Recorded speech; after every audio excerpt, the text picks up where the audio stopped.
जय माता दी। जय माँ कामाख्या। कामाख्ये वरदे देवी नीलपर्वतवासिनी तम देवी जगतमाता योनि मुद्रे नमस्तुते। कामाख्ये काम संपन्ने कामेश्वरी हरप्रिये कामनाम देहि मे नित्यम कामेश्वरी नमस्तुते। ओम अनंतम वासुकीं शेषम पद्मनाभम च कम्बलम शंखपालाय च करकोटकम तक्षकम च कालिये। नाग पंचमी के दिन चक्कू से कुछ भी चीज़ काटी नहीं जाती है, धारदार हथियार का प्रयोग नहीं किया जाता है, कपड़े नहीं सिए जाते हैं, कैंची नहीं चलाई जाती है और पृथ्वी की खुदाई नहीं की जाती है। तो नाग पंचमी के दिन रोटी के लिए बनाने के लिए तवा भी नहीं रखा जाता है, इसलिए उस दिन पूड़ी बेली जाती है, पूड़ी बनाई जाती है, भटूरे बनाए जाते हैं, भजिए बनाए जाते हैं।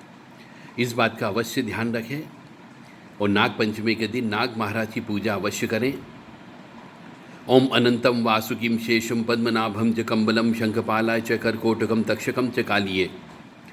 ये मंत्र अवश्य बोलें। कल ज़्यादा से ज़्यादा इसका जप करें और हवन कर सकते हो तो हवन करें। दूध से हवन करना है। पीपल के वृक्ष की पूजा कल अवश्य करें। पीपल के वृक्ष के नीचे कच्चा दूध अवश्य रखें और पीपल के वृक्ष की परिक्रमा कर सके तो परिक्रमा कर लें। ओम नमो भगवते वासुदेवाय मंत्र का जप कर लीजिएगा। और नाग पंचमी के दिन यदि वास्तविक रूप से आपके घर में कोई नाग या नाग का बच्चा निकल करके आ जाता है तो आप समझो आपके घर में साक्षात पितरों का वास है, पितर आपके घर में आ चुके हैं, उसका इलाज करवाइए। नाग पंचमी के दिन शिव जी की पूजा की जाती है, रुद्राभिषेक किया जाता है।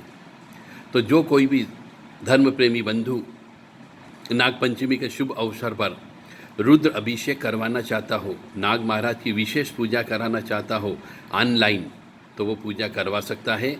देव राधा ट्रस्ट से संपर्क कर सकते हैं 9893128047 और 7649862712। इन नंबरों पर व्हाट्सएप के माध्यम से अपना नाम, पिताजी का नाम, माँ का नाम और गोत्र बता करके आपकी पूजा की जा सकती है। आप संपर्क कर सकते हैं। नाग पंचमी के दिन शिव जी की पूजा का विशेष विधान है और नाग महाराज की पूजा का विशेष विधान है। यदि आप पितृदोष से पीड़ित हो, नाग दोष से पीड़ित हो, जिसकी वजह से आपके यहाँ बच्चे पैदा नहीं हो रहे हो, लड़का पैदा नहीं हो रहा हो, तो मान करके चलें कि आप नाग दोष से पीड़ित हो। राहु पंचम भाव में बैठ जाता है तो भी मान लिया जाता है कि नाग दोष है, आपको सर्प का श्राप है।